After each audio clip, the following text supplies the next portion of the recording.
you are listening to the WrestleGeddon podcast. the WrestleGeddon podcast.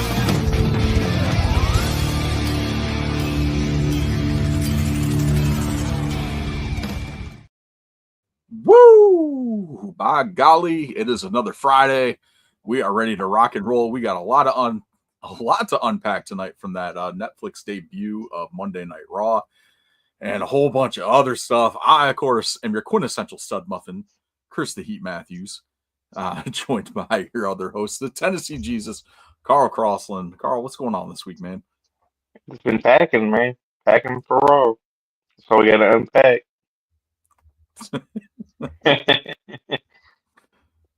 Oh man, so much on that Raw. That was some good, some bad. I think there's some stuff in between, and I don't know. We'll talk about that a little bit later in the show.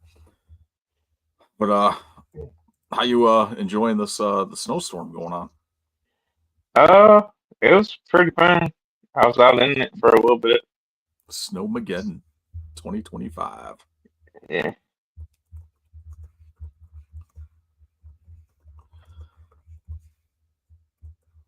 Yeah. I was Wish we were getting more. Yeah, I was at Walmart earlier today, picking up some stuff, and I happened to venture over to the grocery side to grab an energy drink, and that was more packed on that side of the store than the whole store. Like, everyone was over there, because in North Carolina, when it snows, apparently it's time to make French toast, and everybody needs their milk, bread, and eggs. Yeah. And water. Except eggs are expensive right now, anyways. Yeah. For the whole bird flu or whatever. Yeah, something like that. I almost wonder if it'd be cheaper just to get your own chickens and, go that way.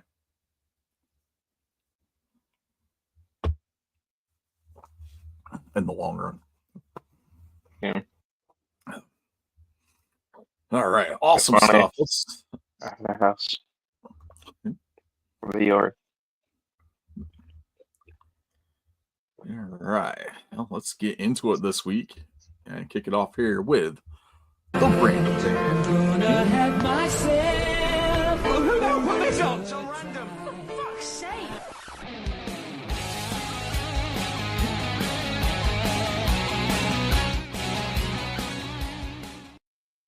I got excited. I hit the music for the Random Band entrance theme. I completely missed my "for fuck's sake" cue. It's Miley Cyrus as the Random Band. There's a fader now, so I can click it and it fades in and out the track. Okay. Super excited. It's the little things. Awesome. All right, Random Band this week was Miley Cyrus. You want to go first on this one? Yeah. I think I may have seen that song or a little bit of the song I decided to go with, but I decided to go with like Nostalgia. And it's probably like my favorite Miley Cyrus song. I mean, I've heard like her big hits, but I haven't like ever like deep dive into her albums, so I'm sure she probably has like better songs. But I went with "See You Again." Okay. Nice. I stuck with mine from last week. I picked Wrecking Ball.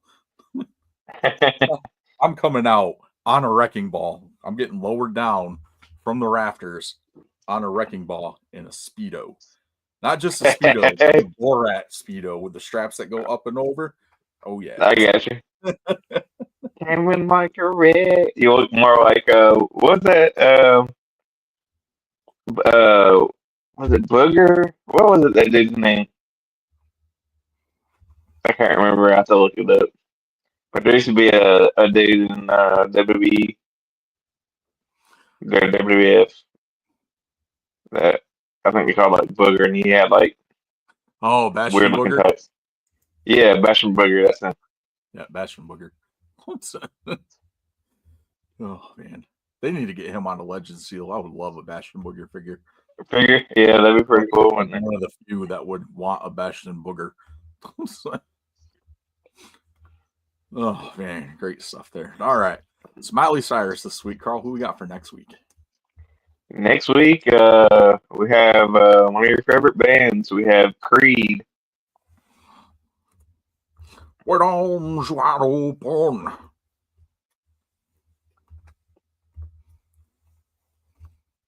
Creed.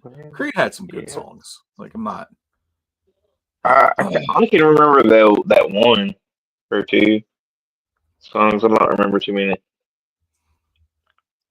Yeah, I listened to a lot of Creed when they first hit. So I had a lot of friends that liked Creed, so they're constantly listening to it.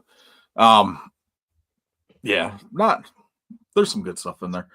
I think I got my song already. So, Because he just heard the news today. Seems my life is gonna change. I can't get behind that lead singer anymore. He's just super like religious zealot. I want to say. Well, I mean, if you go off the lyrics, like the whole thing was. Oh, I know, but it's like, yeah. Like there's some stuff like I can listen to that. Like it's not and like Evanescence actually started as a Christian band too. Yeah, damn. There's a lot of it in their first album, but POD. Yeah, and I love POD. So, but it's like the way like he recently did a show under Scott Stapp, and he was just went all in on like the Jesus thing during his entire performance, and it wasn't even at like a religious festival. It was just like a regular like concert type thing. Yeah, it's like wow. It was like okay, maybe him and Elias can go on tour together. Yeah.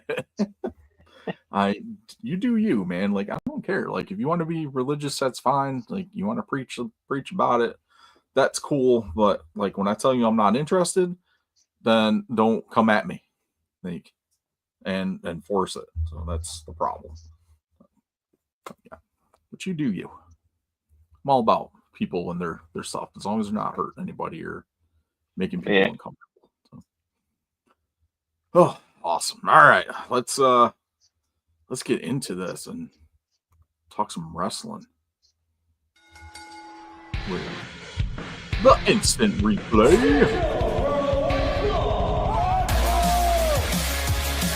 Yes, sir. Scheduled for one fall. Okay. Well, the biggest thing this week, we had the debut of Netflix, or not the debut of Raw on Netflix. I don't know why I keep saying Netflix on Raw. Debut of Netflix. Like, oh shit. Netflix on Raw. Somebody got a DVD in the mail. Woohoo. I think I still have one of the DVDs from Netflix. I think it's the Great and Powerful Oz. I think it's still floating around somewhere. I haven't even watched it either. They're gonna send you a bill. You're like, hey, can you send do you have that DVD you bought? It's like $80. Oh, real quick before we get into stuff, a little side quest here. So Redbox is like completely out of business, like completely shut down. Yeah.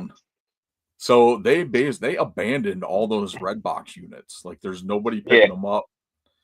So how much inventory of DVDs is inside those units and cash?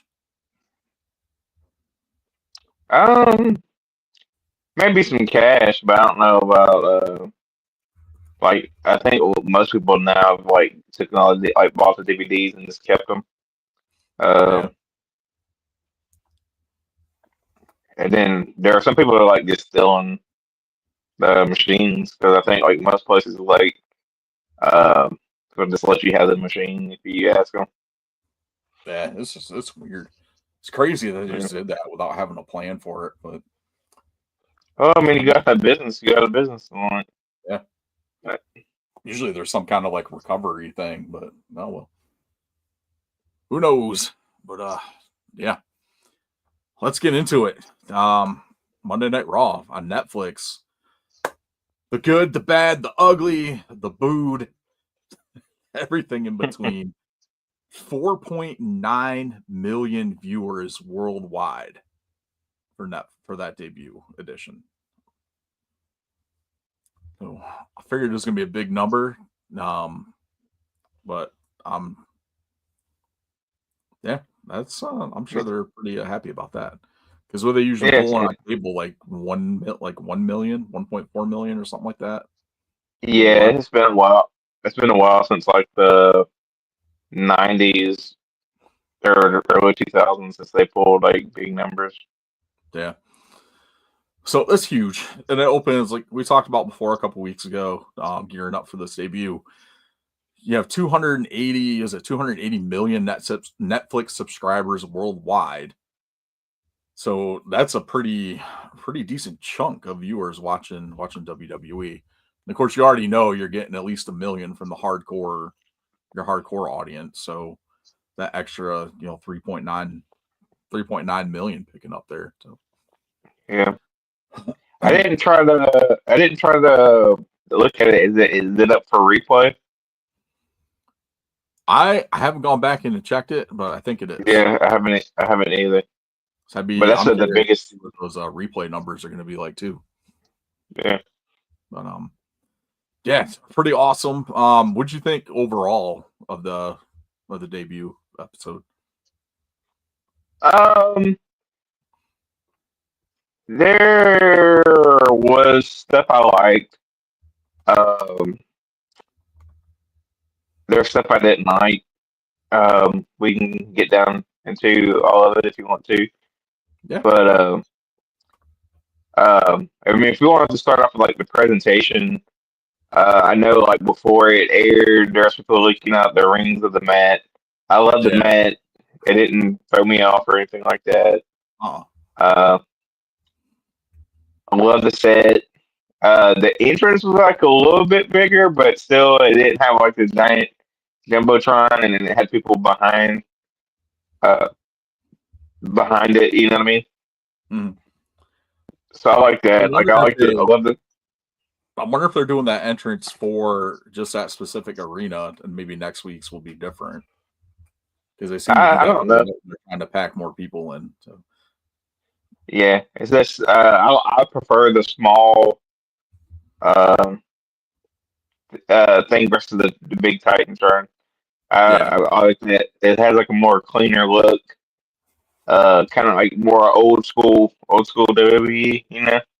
Yep. But yeah, I really like that.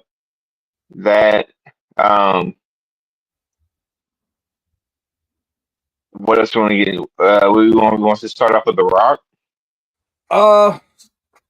Yeah, we can here in a second. Going on the presentation too, I really like the way it looked. The ring mat, like I understand the mat having the sponsors and stuff on there and advertising, because you're getting limited commercials on Netflix now, so they have to sell advertising somehow, and they put it on the mat and everything. And so I mean that's fine. We're used to seeing it around the ring anyway during specific matches, especially on the PLEs. I mean, it's just another way for them to generate ad revenue. So. Yeah. And I didn't really pay attention to it. So they're like the initial reveal when they dropped that curtain and Triple H was in the ring. The initial look at that, like it really, after that, it's like I wasn't really paying attention to it, like you said. But that opening video package that they had was nice, like very, very well done, as typical WWE video packages are. I know some people were upset that they use certain terms like heel and face and kayfabe and kind of admitted to wrestling kind of being a work. Yeah. But I don't have a problem like that. At this point in time, everybody knows what's going on. Yeah, and like, that's Triple H had said that during the press conference too. He's like, he said like the majority of the fans know what these terms mean, and what's out there, and you hear stuff being used on everyday conversations now with like heel and face, like, oh, that guy's a real heel, meaning like he's a bad guy, stuff like that. And like we're just brought it to the forefront, so it's out there, and I completely get that too. Yeah. Yeah, I thought it was good. I enjoyed that video package, and let's get into it. Let's get into The Rock. How'd you feel about The Rock's promo? I didn't like it. It was corporate CEO or whatever he is, shareholder Rock. It wasn't like it was Dwayne Johnson. It wasn't heel. It wasn't The Rock that we were used to seeing on TV for the last year or so. Yeah, and then he acknowledged Cody. Gave him a hug. Gave Roman a hug. It's just, I don't know. I guess like that probably answers the question to like him versus Roman or Cody at WrestleMania. Like I don't think it's gonna happen now. Or I don't know. But yeah, this is weird that they. Yeah, I really think a lot of the point of this debut episode was to kind of give people an idea of what WWE is. Like, because you think about it, there are a lot of people worldwide that have probably never seen WWE to begin with, or have like any knowledge of it, because you're opening like a whole other avenue, like you said, with 280 million people worldwide with Netflix subscriptions. How many of those people were wrestling fans? I mean, we got an answer for that with the 4.9 million people that actually watched Monday Night Raw. But it basically and I've seen this a lot in a lot of people talking about it and interviews and stuff, and they really did put on the entertainment aspect of it.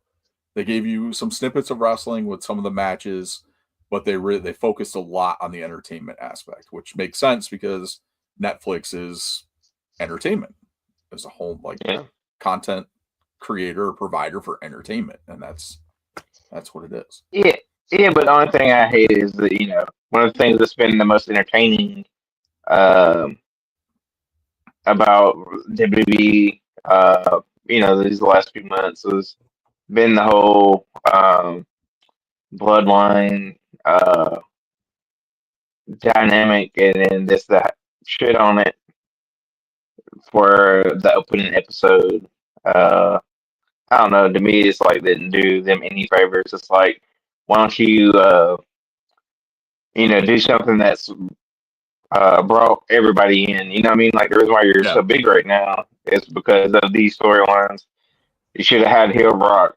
You know what I mean? Like, or not had him there at all, in my opinion. Yeah. I agree with that. Like, I didn't really care for that promo, but I think we're going to get more back into the storyline aspect of it with this coming up Raw. I think even Triple H said that you'll see more of the episodic format return with next week's edition. I know a lot of people were PO'd because we didn't get the debut of Penta like we thought we were getting. We were supposed to get in that tag match. We did get the video package for him. I'm not that mad about him not debuting. And I think the debut that we're going to get next week with him and Chad Gable is going to be a much better debut for him than him tagging with Mysterio against the New Day. Yeah. Plus, I mean, if they did have that match on the card, it would have had to be like a 3-minute match with all the stuff they had going on. Yeah. I mean, and it's like all these people complaining about him being, thrown in with just a mid-card guy. It's like, well, Chad Gable is not just a mid-card guy. Chad Gable is one of probably the most solid talents that they have on the roster. Like, and putting Penta in his debut match with Gable is going to make Penta look good. So Mhm. why? Like, why complain? You're complaining about something. Like, and now he doesn't have to share, time with Rey Mysterio and the New Day. And he could just go out there and, and hopefully be Penta and not, just someone that's Yes. going to get thrown into the LWO. Or be the guy that looks like Rey Mysterio. Yeah. We already got the guy that looks like Rey Mysterio. That's Dragon Lee. So we had those tribal combat. Roman Reigns finally defeats Solo, regains the Ulafala, and is now recognized as the one tribal chief, the only tribal chief.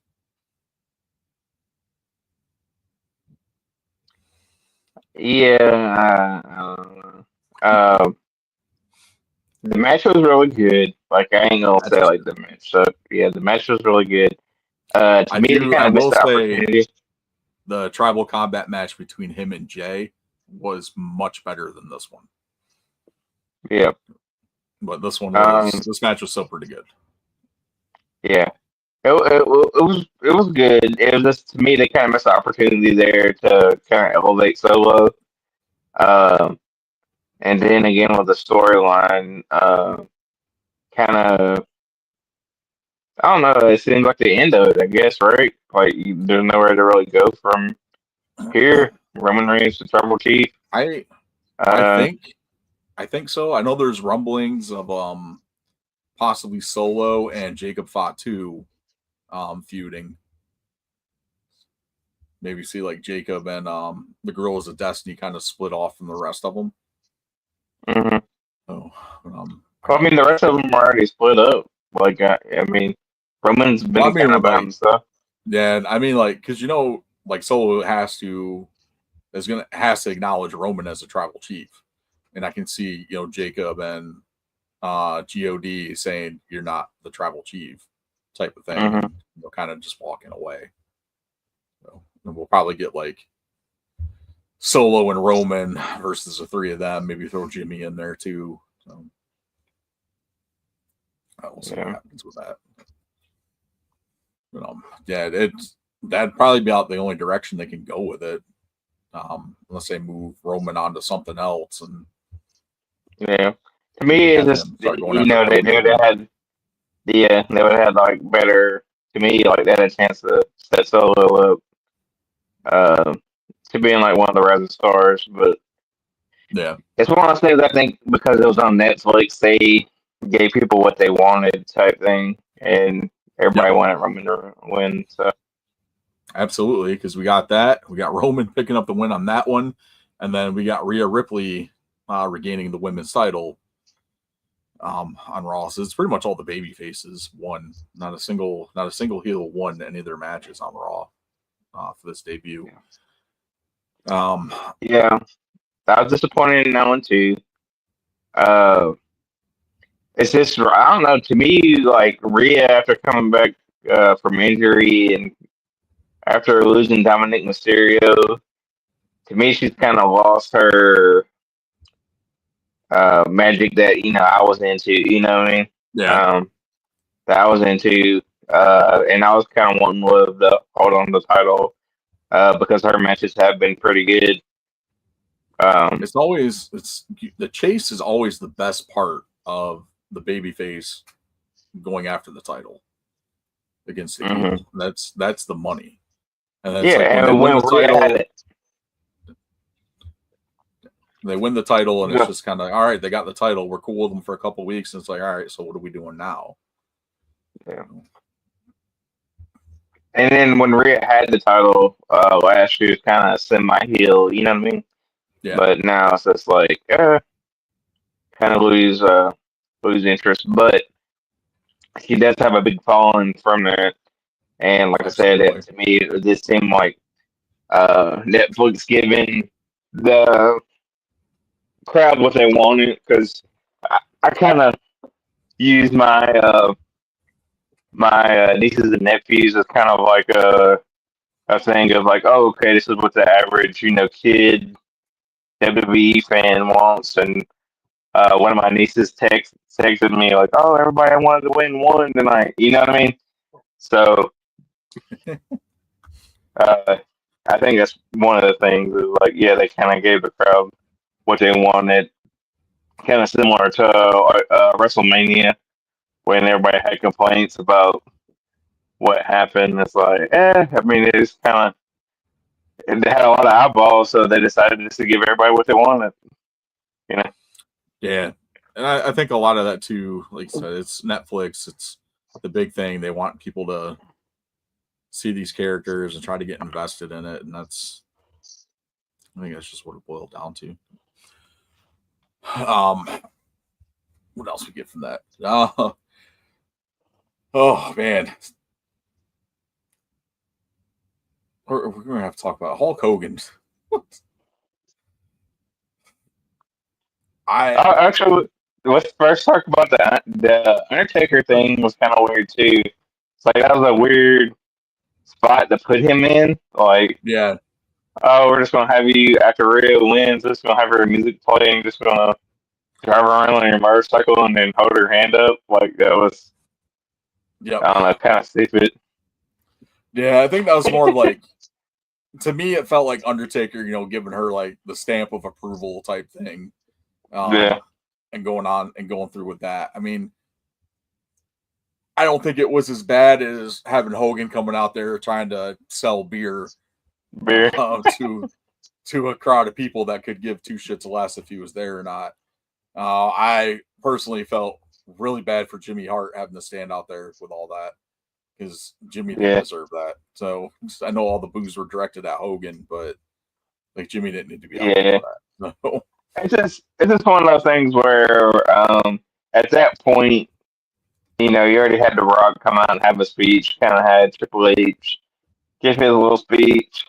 Yeah. John Cena.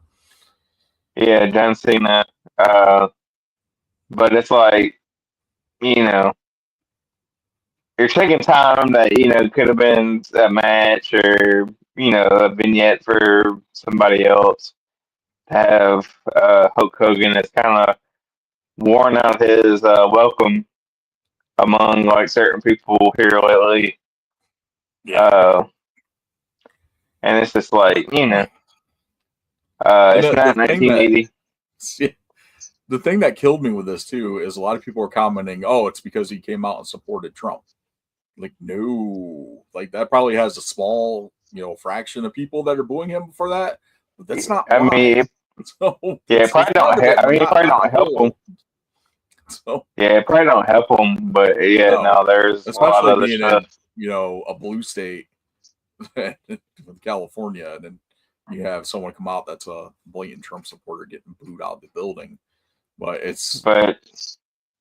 like Terry Bollea is not a great person. No. That's, I mean, what can you say? Like that hasn't been said before recently about Terry Bollea. It's just like, and that's with people our age, like we grew up on Hulk Hogan. Hulk Hogan was like, for us is like 4, 5, 6. He was the end all be all. We were eating our prayer, or eating our vitamins, saying our prayers, like all that stuff. Hulk Hogan underwear, Hulk Hogan pajamas. Had a stuffed Hulk Hogan. Like I was a fan for sure. Yeah, I mean he was one of my favorites. And then I got older and realized, man, Hogan sucks.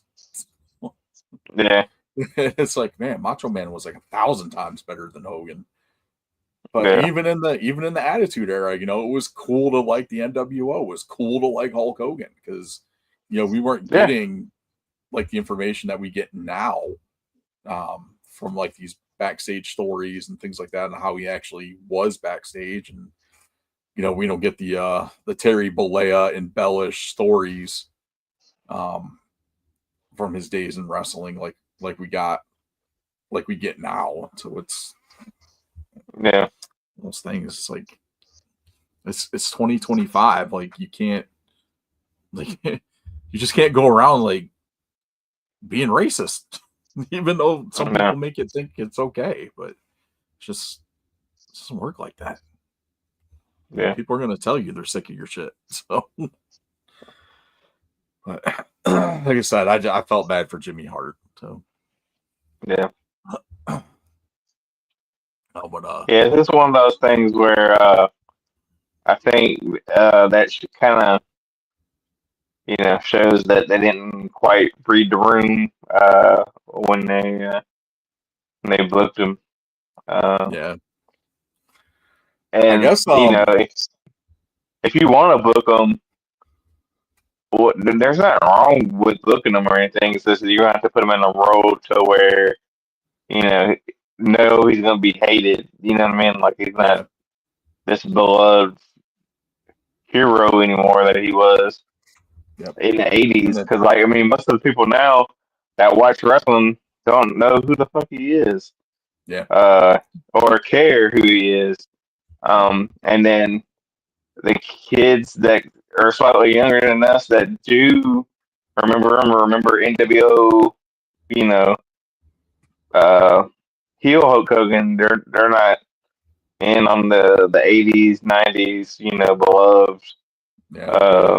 red and yellow Hulk Hogan. That's not something that exists to them.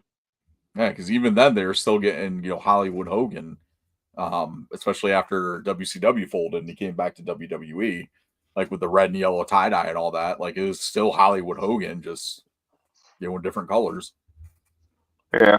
Well, it's not really up on the, like you said, the nostalgia of Hulkamania, and seeing him, body slam Andre the Giant, which wasn't that big of a feat because Kamala did it prior to Don Hogan. Yeah, So, I mean, I'm not gonna pretend like I didn't think it was like the biggest thing yeah, when I was little, but it's just one of the things. Like I said, like the audience now for WWE is not the same audience as back then. no, Like you have a younger generation that's into wrestling, and they're just not down with Hogan. They rather see Roman Reigns. Roman Reigns is, yeah, Roman Reigns, Seth Rollins, CM Punk. Those are their heroes. Like they don't know Hogan. yeah, yep, and that's the truth. Because honestly, like when I was growing up watching wrestling, we didn't have the access that people have now to go back and watch, older wrestling and stuff like that. So it's like you saw these guys, and there really wasn't a way to go back and watch like their older stuff unless you were in the tape trading community and all that back in the day. But like, so what we grew up with is what we watched, and that's pretty much how it is. Where people can go back and watch and look at like some of the '80s, the Wrestle Crap era, the Rock and Wrestling eras, and see like, yeah, these guys weren't that good compared to what we're getting today, or even some of these other guys that were much better wrestlers. They just didn't have that charisma to get themselves to where they needed to be, which is sad because you look at guys like Ricky Steamboat and Tito Santana, who were phenomenal wrestlers in the ring, and they just didn't have the charisma like a Hulk Hogan or a Ric Flair, or those guys to elevate themselves to the top of the card. I mean, to be fair, Ricky Steamboat was a tough of his card. This the WWF, like in WWF, he wasn't, but Territory days, like Ricky Steamboat, NWA, he was that top of the card with Hogan. Yeah. But like you said, though, he wasn't Ric Flair and stayed up there for his whole career. Pretty much, you know what I mean. He kind of became a mid carder in WCW and WWF. Yeah, that's true. One of the other gripes coming out of Monday Night Raw was there more celebrity shown than actual wrestlers. I liked it. It was cool to see Macaulay Culkin and Topanga. Well, the other thing too, like Kieran Culkin was in attendance too, and he just won a Golden Globe the night before. So, but they didn't point him out at all. But every celebrity that they showed is a wrestling fan. So, Yeah. I mean, it's not like they were just showing random ass people. Everyone that was there in attendance are fans of wrestling. Yeah. I didn't have a problem with it. So the only thing I kind of had a problem with, but I didn't really have a problem with this. To me, it's kind of goofy. Is having the wrestlers in the crowd. in the crowd. Yeah, that's kind of stupid. The thing that bugged me the most about that was you had people like Tiffany Stratton, Braun Breaker, who are champions, WWE champions. None of them had their title belts with them. Yeah. How do you have these guys on TV? You're like, oh, that's the Intercontinental Champion, but he doesn't have the title with him. You should have the title. Oh, that's your new SmackDown Women's Champion. But all the celebrity fans had their like Gabriel Gustin. Yeah, it is. We're in proud. Cool. Like it was awesome. Like I had no problem. Like I said, no problem with the celebrities being shown on TV. Vanessa Hudgens has been shown like the last 3 different shows, like, and then she was on the Holiday tour, and they brought her into the ring. It's one of the things where it's not like they were talking or wrestling or anything like that. Like I have no problem. Here's some of our celebrity fans. So like people see that, okay, I love Vanessa Hudgens. I didn't know she was a wrestling fan. Oh, that must mean this is pretty cool then. So let me check this out. Oh shit, Macaulay Culkin's on here? Man, I haven't seen him in anything since forever. I didn't know he was a wrestling fan. So I guess those things. Yeah. People are Topanga even got even hotter. She's a wrestling fan. Oh my God, Topanga, marry me. Oh, damn. Overall, like I said, I thought it was pretty good. Solid debut for Netflix. I enjoyed the show overall. Like I said, there's some bad stuff in there that they could have done without. I would have preferred to have Gunther live instead of a damn video package. So you're missing one thing, dude. What's that? The whole reason why anybody watched it, the Punk and Rollins. Oh shit! I knew I was forgetting something. I was having a blank. I was like, "What the hell is the main event?" And for some reason, I was thinking it was Rhea and Liv. So, no, the main event was fucking Punk and Rollins. It's a freaking blessing. I don't know how I forgot that because that match was fucking awesome. So, really good match. That out of all the outcomes, this one, I didn't care who won. Because we're gonna get more matches out of the two of them anyway. So like it really, and it was kind of unpredictable. It was unpredictable. You didn't know who was going to win, and that's when that's when the match is the best. Is when you don't know what's going to happen. And which way they're going to go. But it was really good match. And I can't wait for more. I'm hoping, at least maybe I'm assuming they're going to do something to each other in the Rumble. Maybe one of them eliminate the other or something.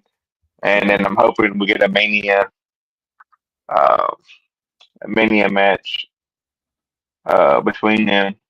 That should be one of the main events for the first night or something.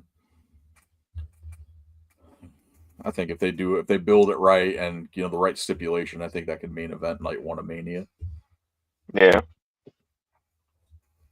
Or triple threat match or something with those two and Gunther. We'll see. Or McIntyre. Match. Yeah, I think McIntyre, yeah. Him and I'm kind of waiting to see too if like him and Kevin Owens are gonna form some kind of an alliance or something, because they both been kind of wrecking havoc. You know, Yeah. maybe they become the John Moxley and Claudio Castagnoli. The WWE's Death Riders. WWE. Oh man, that'd be great. But speaking of Moxley, that the finish to Rollins and Seth was the same finish to not Rollins and Seth. Punk and Rollins was the same finish between Punk and Moxley for the AEW title. Oh, yeah, I guess maybe, but Exact same thing. I mean, I don't care. I thought it still looked cool, like regardless, both times. Like when he and Mox did it looked cool. When him and Rollins did it still looked cool. So, like, I don't care. Like most WWE fans haven't seen that, honestly. So, yeah. But yeah, it was cool. It was a great match, a great main event. So, there was a spot with Kieran Culkin and Punk that aired on their social media where Kieran was talking to him. He's like, "I'm a big fan, huge fan." And Punk's like, "I'm a big fan of yours too." He's like, "Didn't you just win an award?"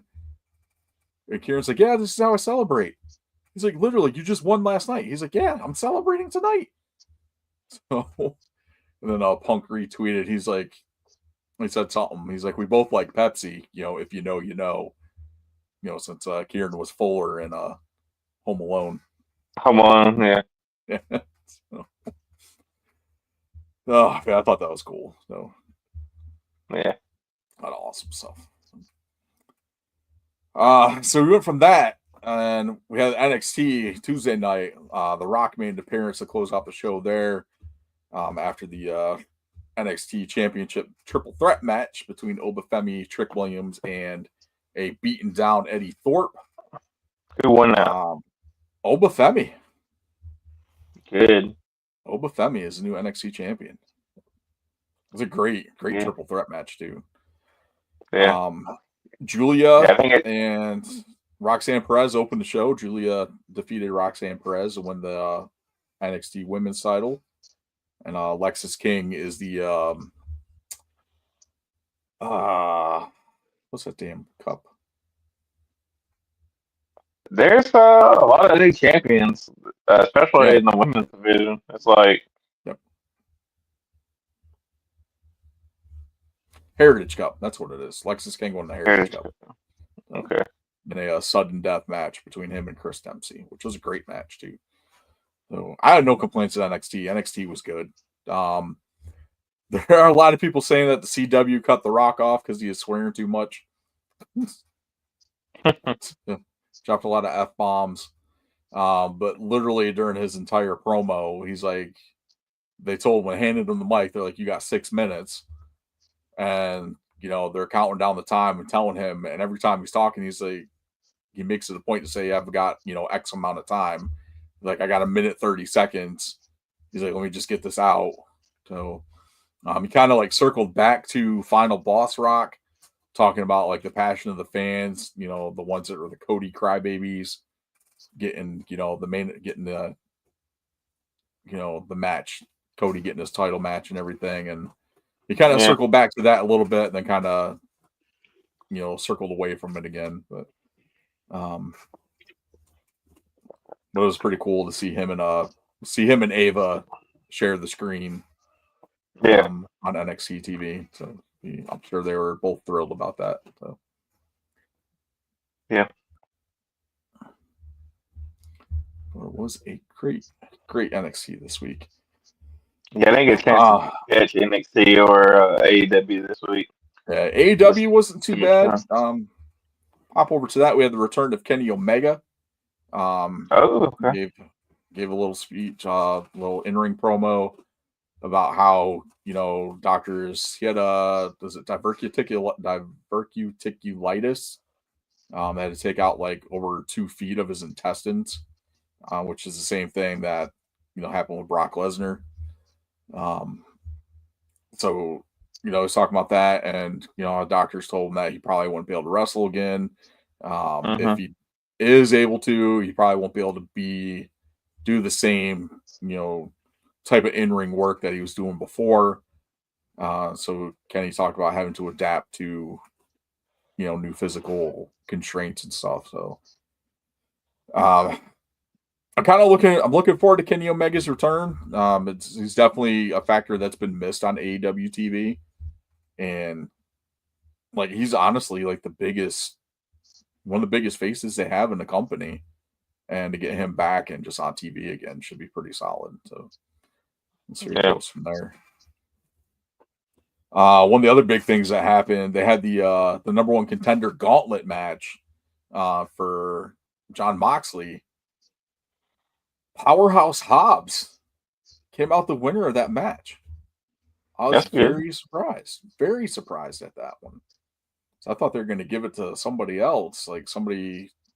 Can't remember who else was in that matchup, but I thought they were going to give it to Jay White or something. But like Hobbs came out to clear, got the pinfall in that matchup, won. So Hobbs is going to be taking on Moxley next week for the AEW title. So I was like, awesome. I mean, I don't think he'll win it, but no, that's good that he's at least in the picture. Yep. So that was pretty cool. We got Edge calling out Moxley for him trying to take out FTR and him chain and the Death Riders like taping up, like basically holding the Rock and Roll Express hostage on Collision this past Saturday. So got to a brawl. Yeah. FTR ended up jumping the Death Riders as Mox, Claudio, and Yuta came for the crowd. So FTR got a couple of them. Edge got Moxley, and then Pac and Marina Shafir hit the ring to even stuff out. Then Powerhouse Hobbs hit the ring and made the save for everyone. As soon as Hobbs hit the ring, the Death Riders backed up and left. So at least they're kind of making them look like a credible threat to Moxley. Yeah, with them just kind of like backing down from him. So.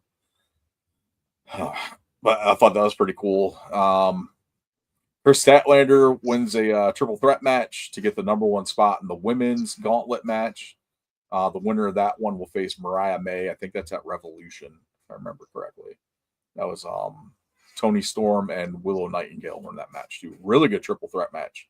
Three of the big standouts in AEW's women's division. So awesome stuff there. I completely forgot it was on Max. Like simulcasting, so I was like, in the bedroom watching TV, and the Fire Stick doesn't get Spectrum, so I'm like screen mirroring my phone to the TV, and I get halfway through like the first match. I was like, oh shit, totally forgot it's on Max. I don't need to do this. Yeah. Yeah. Yeah, I was gonna try to watch it on the replay, but last night and tonight, this is I gotta work later, so. Yeah. And then, tonight the kids want to play in the snow, so we played in the snow for a pretty good while. So didn't have any time to catch it. But last week episode I kind of enjoyed. Like I think it's benefited them being on Max. Hopefully last week's was good. They had like I said, they had a pretty big, pretty decent sized crowd in there too, which makes a huge difference. Yeah, I think this one was a little bit lower of a crowd, but it wasn't a bad show overall. There's some pretty good matches on there, like that the women's triple threat match. The men's gauntlet match was pretty good. I think there's a tag match in there somewhere too, but yeah, wasn't bad. Good show. That's good. All right, so there's that. That's I'll look at the weekend wrestling here. Let's go ahead and get over to there's my thing. The Elite Pick, which of course is brought to you by EntertainmentEarth.com. Use the code FTCollect. Save yourself an additional 10% on all in-stock items. All right. So we're going off the Mattel path again this week with one of my recent pickups. I found this at Walmart a couple days ago here. and that is the AEW Unrivaled Series 10. The Rated R Superstar, Cope. Cope, baby. It's going to take me a while to get that, to get used to that Cope thing.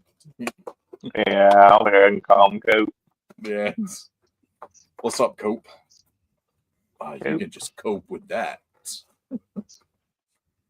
So this is, of course, Adam Copeland's first AEW figure, which surprisingly has hit very quickly. He's been with the company for what, like a year now, maybe?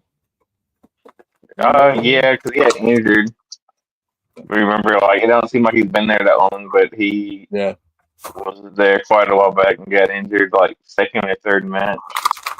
Jumping off a cage or some shit. And oh, that's right, the cage match. We did that dive.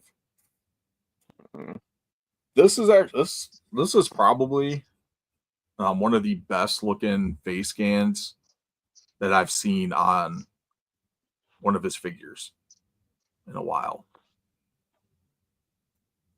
So that's pretty awesome.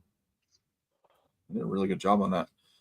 Tights are cool. I got the little skull on there. Yeah. With the AC around the top. Like the little it's like a car on there too. So that's pretty cool. Rated R knee pads. Same thing on the belt. He's got the his rock and roll hands for the entrance. So it's pretty awesome. Tats look good. Vest, obviously, the vest is removable. You need to take that off. It's not like he's got any tattoos on his back or anything, but it's a pretty good figure. Pretty solid figure. Cool. Just when you put them on your shelf, just be careful not to set them too close to the edge. Yeah, I don't want them going over the edge. Oh man, he does come with an extra set of hands too. He's got the rock and roll hands, and he's got the grippy hands in there for your steel chairs and stuff. Pretty solid. I'm not sure where I'm going to put him on the shelf yet, but maybe I'll put him next to Christian. You get an AEW Christian or no? I have an AEW Christian. I got his first figure too when it came out. Oh, okay. Grab that. I got Christian. Yeah, I got Matt Hardy's first figure, first AEW figure. I've got Christian. I've got Edge, Jeff Hardy. Quite a few. Oh. Awesome stuff. I have all the CM Punks but one. Track that one down. It's going to be expensive, though. All right. Cool stuff. All right, let's get into our new segment of the week. There's my thing. There's my thing. And that is the Fatal 4-Way. Of course, the Fatal 4-Way, if you're not familiar with this segment, it's something new that we started doing a few weeks ago. Basically, I pick 4 random wrestlers, all with a specific theme or something that connects them together. And we pick one, so we erase them from wrestling history. This week, this one has a little bit of a stipulation to it. I picked 4 AEW World Champions. The only thing, the one that gets eliminated is only going to erase their AEW career. Well, then we can erase 2 of them because that's all they have. Or at least, well, maybe their AEW title run. Yeah, that's more what I was thinking of, their title run, their world title run in AEW. Yeah,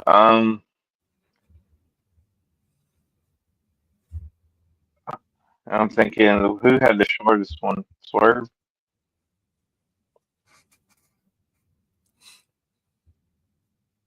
Yeah, I think Or Swerve. MJF?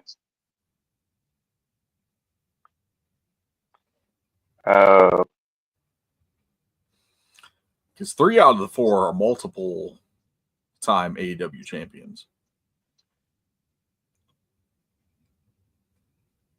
Yeah.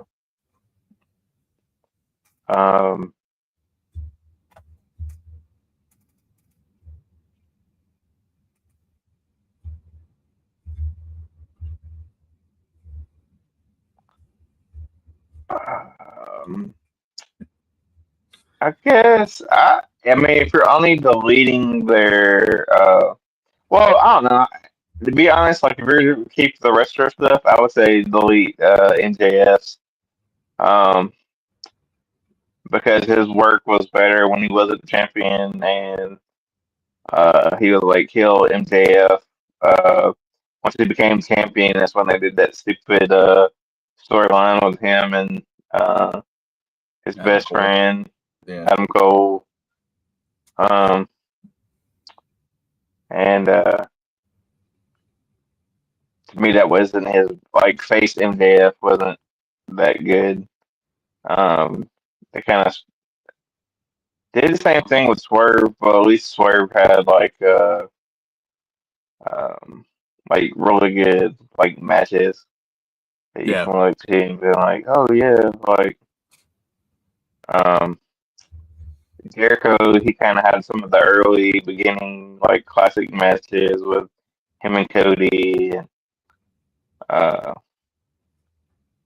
Moxley, his title run was pretty long. It was like a year, wasn't it? His first run. I think so. Yeah. I think he's definitely had one of the longer title reigns. Yeah. Was the death match between him and wasn't it him and Kenny Omega that had the who was it they had the death match with that The exploding ring match. yeah. I think it was him. I think it was him and Omega. Was it him and Omega? I Yeah. think so. I mean, we could have erased that from history. I don't know. Maybe we should. But I couldn't remember if it was Omega that was champion at the time or if it was him. I think it was I think Moxley was champion at the time. Not 100% sure on that one, but I know it was him and Omega. Because was it when Omega was heel or was he was paid? I can't remember. I can't remember either. The only thing I remember is how bad that explosion was. Yeah. Oh, so bad. I tried to make this as hard as possible. Like every time I do this, I initially was gonna put Hangman Page in there, but he had like one of the worst runs. Oh, that's too easy. So, but I agree with you on MJF as far as like him being better without the title.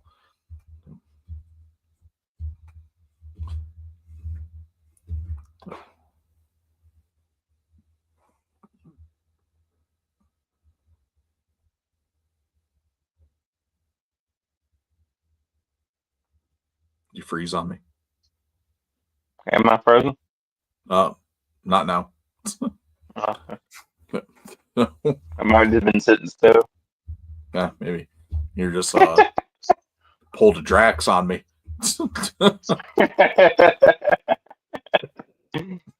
Completely. Maybe like one of those. Be one of those people that whiskey paint them for change or something. Yeah. I said paint them. Let me take a picture with them for your change. Like all fake, testy people. Yeah. People out there painting people. Hey, can I paint you real quick? Oh man, awesome stuff. All right, let's get into No Holds Barred. Redbubble.com/people/WrestleGettingPod. Buy our shirts and other stuff. Best way to support us, besides sharing us across your social media networks. But No Holds Barred basically is a segment each week where we just talk about whatever the hell we want to talk about. Could be wrestling, could be other stuff. Who knows? Just whatever we find entertaining at the moment. Oh man. The Tennessee Titans got their number one pick in the draft. The Giants had it, and they won the week before last, and then Patriots became number one, and then they won last week. So Titans kind of looked out and stuck well enough to get the first pick in the draft. So Nice.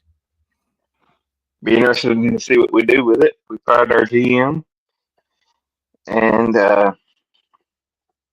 our assistant GM is now head of operations and hiring new GM. So it's kind of weird. But That was a little weird. yeah. The college football playoffs have been pretty good.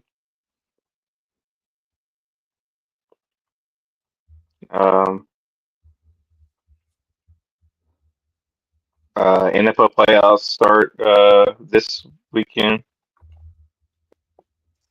so we have a lot of stuff going on. Heard some chatter. There's a lot of people pulling for the Ravens. Yeah, I can't do it. Even though they do have Derrick Henry, and I'd like to see him, win a Super Bowl, but I just can't root for him on that team because I hate that team. So, but if they do inevitably win a Super Bowl, I'd be happy. But there's a lot of teams that look pretty good that's never won Super Bowls. A few that's never been in Super Bowls. But yeah, we have Buffalo Bills are a good team that can make it in. That they historically lost 4 Super Bowls in a row back in the '90s, and have been kind of garbage for a while. But over the last 4 or 5 years or so, have been a really good team. Another team is the Lions. Have been really good. They've never been to the Super Bowl. And a lot of people are excited to see them maybe, get in for the first time in history. And they've historically been one of those like bad franchises. So it'd be like, Gilbert, main event in that WrestleMania, you know what I mean? Same. Yeah. How to put it in wrestling terms for you, Oh, awesome. I have not seen this. What is it? Apparently, there's a new wrestling horror movie that's coming out on Shudder. It's called Dark Match. The movie stars Chris Jericho. Aisha is Stephen Ong, Sarah Canning, Michael Eklund, and Jonathan Cherry. Debuted at the Fantasia International Film Festival last summer. Let's see if we can find. Small-time wrestling company accepts a well-paying gig in a backwoods town only to learn too late that the community is run by a mysterious cult leader with devious plans for their match. Okay. Sounds like a very B horror movie, which those tend to be some of the better ones. Yeah. Yeah, you never know with movies. You see like those low budget ones that become hit franchises like Saw and stuff like that. Absolutely. That A24 studio puts out some really good horror movies. They've all become pretty good money makers. So.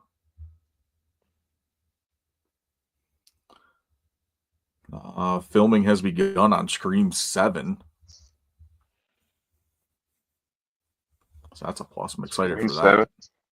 I don't know. I haven't seen the most recent most recent one, but yeah, I just never been a big fan of the like newer Screams. Yeah, it wasn't Like bad. Scream 4. I don't think they were too bad. They're kind of good time killers. I just started watching the franchise again from the first one. It's something to do. Yeah. No, I like the like, original 4. But yeah, I don't know. It's just not as interesting as some of the other. Well, I don't know. It's like any kind of movie once it starts getting up there, and uh, I don't know. The only scary movie franchise I know that didn't fall off as much as maybe the Nightmare on Elm Street. Yeah, Their last couple, like Freddy's Dead and all that, was pretty good. probably I think the best one out of those sequels are the newer. Before they did the damn remake, the remake was terrible. Wes Craven's New Nightmare probably has to be the best one since the first one. Yeah, As far as like the concept of the story and everything, it's just amazing, very well done. yeah, And the yeah. Freddy looked like a hell of a lot more badass with that trench coat. It's just awesome. But I think he probably had the best makeup job in Freddy versus Jason, and they made him look more demonic. Yeah. The Halloween, the first two of the like redos, I guess. You can't call them remakes, but like the redos of the sequels. The Halloween and Halloween Kills, like those were really good. And then they did that stupid I watched Halloween. Halloween. I gotta watch Halloween Kills, so I can't find freaking Halloween Ends for some reason. I have a hard time finding on a stream. It's not good. It is not I good. heard that. Yes, I'll still end up watching it. Yeah. Yeah, I mean, just for shits and giggles, you might want to watch it, but I don't know what the hell they were trying to do there.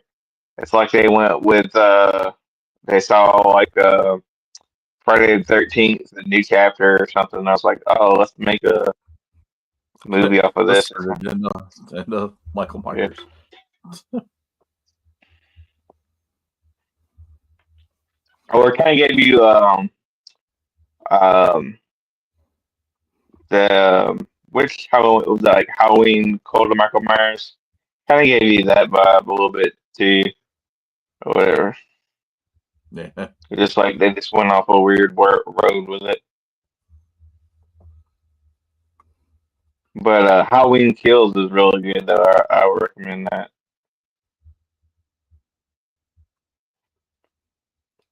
Nice.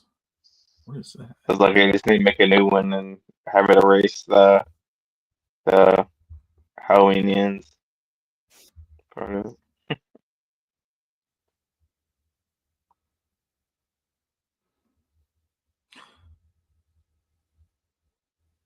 Wow, I did not know that. What? Apparently there's like 6 new horror movies that are coming out this weekend. Mhm. One of them is a documentary. Apparently George Romero was originally tapped in 1988 to do Resident Evil. Oh, really? Yeah.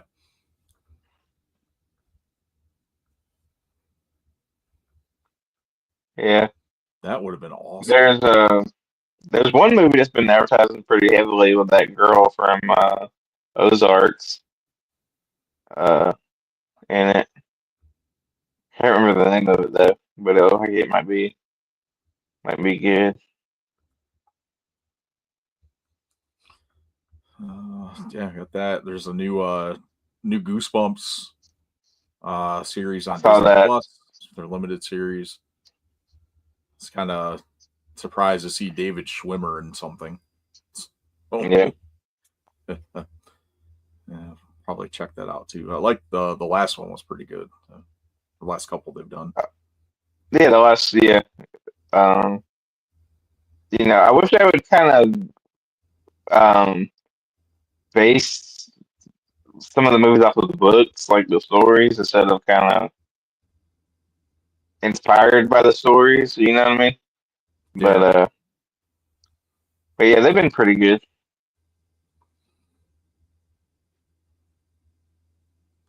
Pretty solid. I think there's another one that looks pretty good called Getaway. Described as a comedic slasher movie. Stars written by and starring Nick Frost from Shaun of the Dead, Hot Fuzz. Follows a family on their summer vacation to a remote island where they discover a serial killer is on the loose. Unfortunately for them, the locals have no interest in helping the stranded family. Sounds about That right. sounds awesome. Check that out. What's that coming out? Is that theaters or IFC Films? Oh, it'll be on Shudder. Okay. Oh. So there's some stuff happening this weekend. I'm sure there's some other movies and all that. If you're in the area that's getting some snow, good luck finding some sleds anywhere. Could not find a single one today. Yeah, we didn't really get enough the sled, but we had fun in it. That's good. I think you're supposed to. I think you may have got a little bit. I think you got a little bit more than we did. Durham Maybe. They're saying like 3 to 5 inches. Yeah, no, we didn't. Xavier's at a sleepover, so they were out sledding and stuff. Their his friends got a nice hill in their backyard, so they're sledding down that. That's pretty cool. And then Zatanna was over at another friend's house because they're doing for his birthday and throwing snowballs at each other. I was like, at least it's packing. Yeah. Awesome stuff. Oh, man. All right. Well, that's pretty much all I got for this week. I don't have a whole lot of other stuff.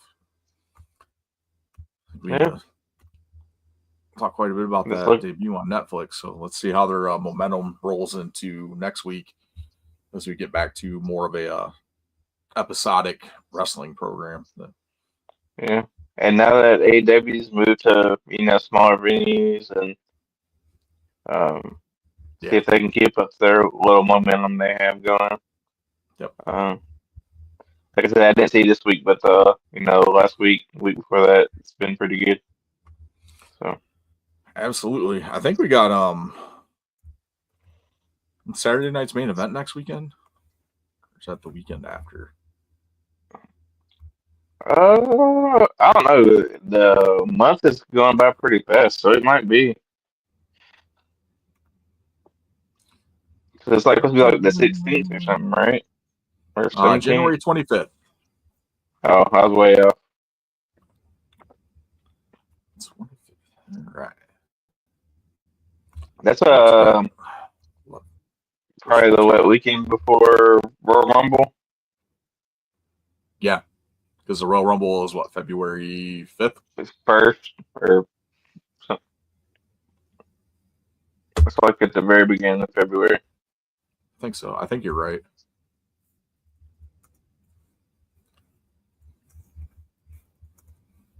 So see if they can build on any new storylines since they kind of are closing the doors on some of the other ones.